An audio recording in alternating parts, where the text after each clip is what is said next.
Greetings, folks. John Grace, President, Investors Advantage, and the Money Doctor is in. Today we're going to use one of your favorite board games, kind of as a bridge, if you will, to kind of get your head wrapped around what it takes to invest. And that would be the game board called Risk. We're going to call this Risk Isn't Just a Board Game. And it turns out that none other than MIT, Massachusetts Institute of Technology, determined that Risk is a complex board game produced by Hasbro that involves both skill and luck.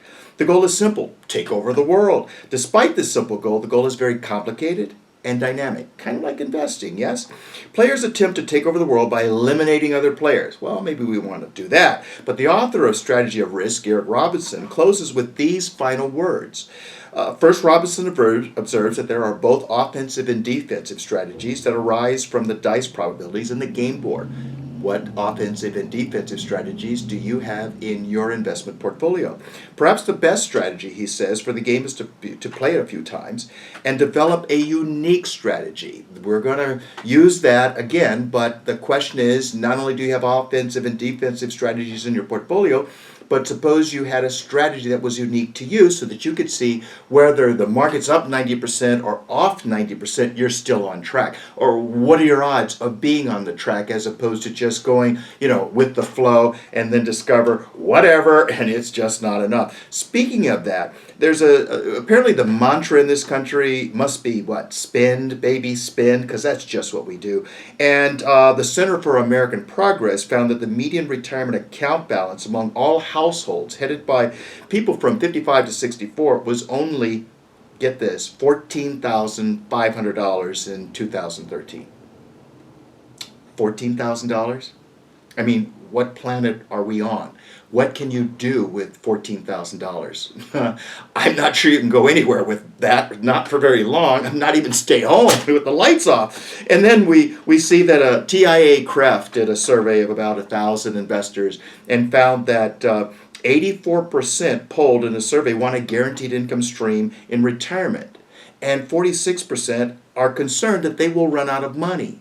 However, only 14% of us have done anything about it. In other words, this would be an annuity, and that is the only thing that provides us with an income stream for life. Now, that's not a suggestion, and we're not saying that's a panacea. We're not saying that any investment strategy or vehicle is the only place where you should put all of your money. But we are saying, do your homework, get some help, determine what it is you're trying to accomplish. Let's see what it takes for you to make work optional. When is it possible that you could achieve such a goal? And then let's put this into perspective. Warren Buffett, you gotta love Warren Buffett. I love what he says about risk. Risk comes from not knowing what you're doing. Well, let's see. That probably summarizes most of our story, right?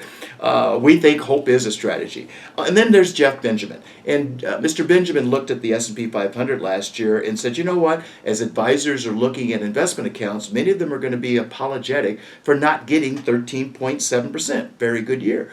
But two things here. One, it was the only place where that kind of money could be made. And then, you want to look at how much depth there was to the S&P 500 in terms of that index. Don't just look at the index and cry because maybe you didn't get those returns. In fact, Benjamin goes on to say that a truly diversified investment portfolio should have returned less than 5% in 2014. It was just that kind of year. Any advisor who generated returns close to the S&P 500 was taking on way too much risk and should probably be fired. I like that. That's an interesting point of view. Like it or not, we look at these benchmarks and we seem to be preoccupied with that kind of performance.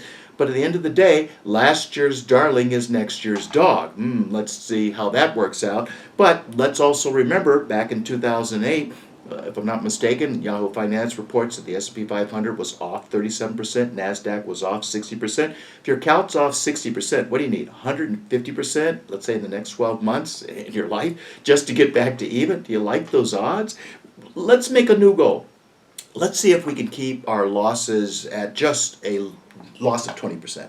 Because then, if that's possible, or when that happens, we only need a 25% return. Past performance is no guarantee of anything, but at the end of the day, you're trying to increase your odds. Yes, we're trying to play the game, make sure that we stick around to enjoy the game, and we're going to need some money. In fact, most of us are probably going to need something like north of $1 million, but most of us don't have anything close to that, and we don't know what we're trying to accomplish. So let's look at another piece of information that we find interesting, and that is that from 2001 to 2010, with the average investor of a portfolio 60% stocks, 40% bonds, that seems to be pretty average. Many call that the flat decade. Those investors saw 1.5% per year annualized return. So at $100,000 is $115,000, $1 million as $1,115,000. Foundations and endowments, however, enjoyed a 5.1% return. They had it's about a $500,000 difference on $1 million account during the same 10-year period. So again, we're not saying this is a template or a mandate. However, if it is the case that success leaves clues and we can learn from the best and the brightest, it would be advisable for us to see what did foundations have under their hood versus what most of us had under our hoods, and how is it that they did dramatically better than the average investor. We might be able to learn something here. On that note, for further information, please visit our link here on foundations and endowments, and please see what we have to say, because one of the things you'll see when you visit, and you can visit www.iacmanagement.com, we do a lot of work with foundations and endowments, is that the typical investment portfolio, if you will, may have had 6 to 8 different asset classes like Yale in their portfolio, where the average investor may have had only 2 and maybe as much as 3.